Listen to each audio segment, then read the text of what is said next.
నమస్తే అండి, నా పేరు Lavanya. Welcome back to Bhimavaram special kitchen. ఈ రోజు నేను మీకు సమ్మర్ స్పెషల్ ఎంతో టేస్టీగా ఉండే మ్యాంగో సేమియా పాయసాన్ని ఎలా తయారు చేసుకోవాలో చూపిస్తున్నాను అండి. సాధారణంగా మనం ఏదైనా ఫెస్టివల్స్ గానీ స్పెషల్ అకేషన్స్ గానీ సేమియా పాయసం చేసుకుంటూ ఉంటాం కదా, కానీ మ్యాంగో వేయడం వల్ల రుచి డబల్ అవుతుందండి. మామిడి పండులో ఉండే సహజమైన తీపి, పాలల్లో ఉండే క్రీమీ టెక్స్చర్, సేమియాలో ఉండే సాఫ్ట్నెస్ వల్ల ఇది ఆల్ టుగెదర్ ఒక అద్భుతమైన డెజర్ట్ కింద తయారవుతుంది. మరి దీని ప్రాసెస్ ఏంటో చూసేద్దామా? ముందుగా స్టవ్ ని ఆన్ చేసుకుని ఒక కడాయిని పెట్టుకుని దాంట్లోకి 2 టేబుల్ స్పూన్ల దాకా కూడా నెయ్యి వేసుకుని, నెయ్యి కొద్దిగా కరిగిన తర్వాత మీకు నచ్చిన డ్రై ఫ్రూట్స్ ని వేసుకుని సిమ్ లో మాత్రమే పెట్టుకుని దోరగా అయ్యేంత వరకు కూడా వేయించుకోండి.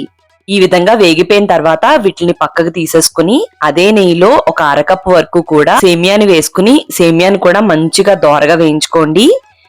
మీరు మార్కెట్ లో దొరికే ఫ్రైడ్ సేమియా తీసుకున్నప్పటికీ కూడా వాటిని కొంచెం సేపు నెయ్యిలో వేపిస్తే గనక టేస్ట్ చాలా బాగుంటుందండి. ఏ సేమియా తీసుకున్నప్పటికీ కూడా ఈ విధంగా మంచి గోల్డెన్ కలర్ వచ్చేంత వరకు కూడా వేయించుకుని పక్కకు తీసేసుకోండి. ఇప్పుడు అదే కడాయిలోకి 2 కప్పుల దాకా కూడా నీళ్ళని పోసుకుని హై ఫ్లేమ్ లో మరగనివ్వండి. ఈ విధంగా మరగడం మొదలైన తర్వాత 1/2 కప్ వరకు కూడా సగ్గుబియ్యాన్ని వేసుకుని సగ్గుబియ్యాన్ని 90% వరకు కూడా ఉడికించుకోండి. టైం ఉంటే కనుక అరకప్పు నీళ్ళల్లో ఈ సగ్గుబియ్యాన్ని ముందు నానబెట్టుకుని కూడా ఉడికించుకోవచ్చు. సగ్గుబియ్యం ఫాస్ట్ గా ఉడకాలంటే మాత్రం కంపల్సరీ నానబెట్టుకోండి.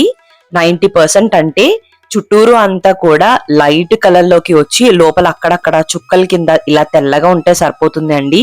ఇప్పుడు దీంట్లోకి మనం ముందుగా వేయించి పెట్టుకున్న సేమియా అంతా కూడా వేసేసుకుని ఒక 30 సెకండ్ల పాటు దీన్ని అలా ఈ నీళ్ళల్లోనే ఉడకనివ్వండి. డైరెక్ట్ గా పాలల్లో ఉడికించేదానికన్నా ముందు ఇలా నీటిలో ఉడకించడం వల్ల రుచి చాలా బాగుంటుంది. అండ్ మీరు అబ్జర్వ్ చేస్తే గనక ఇప్పుడు క్లియర్ గా కనిపిస్తుందండి సగ్గుబియ్యం ఎంత అలా ఉడికిందనేది. ఒక 30 సెకండ్ల తర్వాత దీంట్లోకి ఒక 2 కప్పుల వరకు కూడా కాచుకున్న పాలని వేసుకోండి. ఈ పాలు చిక్కటి పాలు తీసుకుంటే సేమియా రుచి అనేది చాలా బాగుంటుంది అండి. ఇప్పుడు మీడియం ఫ్లేమ్ లో పెట్టుకుని ఇదంతా కూడా బాగా ఉడకనివ్వండి. సగ్గుబియ్యాన్ని మరొక్కసారి అబ్జర్వ్ చేయండి, మీకే డిఫరెన్స్ అర్థమవుతుంది ఎంత ఫాస్ట్ గా ఉడికిపోతుంది అనేది. అందుకే 90% మాత్రమే ఉడికించడం అనడానికి రీజన్. ఇప్పుడు సేమియాని మనం చేత్తో ఈ విధంగా కొద్దిగా తీసుకుని మనం నొక్కి చూస్తే గనక ఈ విధంగా బ్రేక్ అయిపోతే గనక ఇది ఉడికిపోయినట్టండి. అలానే మరి పేస్ట్ లాగా అవ్వనివ్వద్దు. ఈ విధంగా కట్ చేస్తే గనక ఈజీగా బ్రేక్ అవ్వాలి కానీ పేస్ట్ అవ్వకూడదు. వెంటనే స్టవ్ ని కట్టేసుకుని దీంట్లోకి ఒక 1/2 కప్ వరకు కూడా పంచదారను వేసుకుని అలానే మనం ముందుగా వేయించి పెట్టుకున్న డ్రై ఫ్రూట్స్ అన్నిటిని కూడా వేసేసుకుని 1/2 టీ స్పూన్ అంతా యాలకుల పొడి కూడా వేసుకోండి.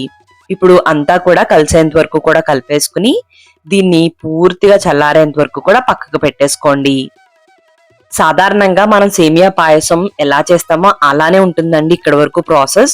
కానీ పంచదార నార్మల్ గా వేసేదానికన్నా తక్కువ వేసుకోవాలి. పూర్తిగా చల్లారిపోయిన తర్వాత కన్సిస్టెన్సీ అయితే కొద్దిగా చిక్కబడుతుంది కదండి.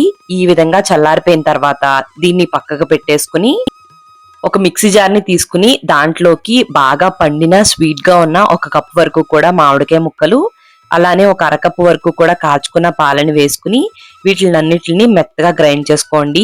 మామిడికాయ గనక ఎక్కువగా తీపిగా లేకపోతే మరొక 2 టేబుల్ స్పూన్ దాకా కూడా పంచదారని వేసుకోండి. ఇప్పుడు ఈ విధంగా గ్రైండ్ చేసి పెట్టుకున్న మ్యాంగో ప్యూరే అంతా కూడా దీంట్లోకి వేసేసుకుని కావాలి అనుకుంటే చిన్నగా కట్ చేసి పెట్టుకున్న కొన్ని మామిడికాయ ముక్కలు కూడా వేసేసుకుని అంతా కూడా కలిసేంత వరకు బాగా కలిపేసుకోండి.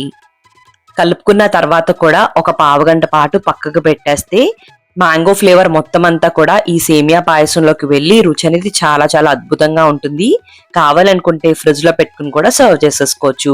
మరి మీకు వీడియో నచ్చినట్టయితే తప్పకుండా లైక్ చేయండి, కామెంట్ చేయండి, మీ ఫ్రెండ్స్ కి రిలేటివ్స్ కి అందరికీ షేర్ చేయండి. మీరు నా ఛానల్ ని ఫస్ట్ టైం చూస్తున్నట్టయితే సబ్స్క్రైబ్ చేసి పక్కనే ఉన్న బెల్ లో ఆల్ అని ప్రెస్ చేస్తే నేను ఏ వీడియో పెట్టినా మీకు నోటిఫికేషన్ వచ్చేస్తుంది. థ్యాంక్ యూ అండి. మరి మళ్ళీ వీడియోలో కలుద్దాం.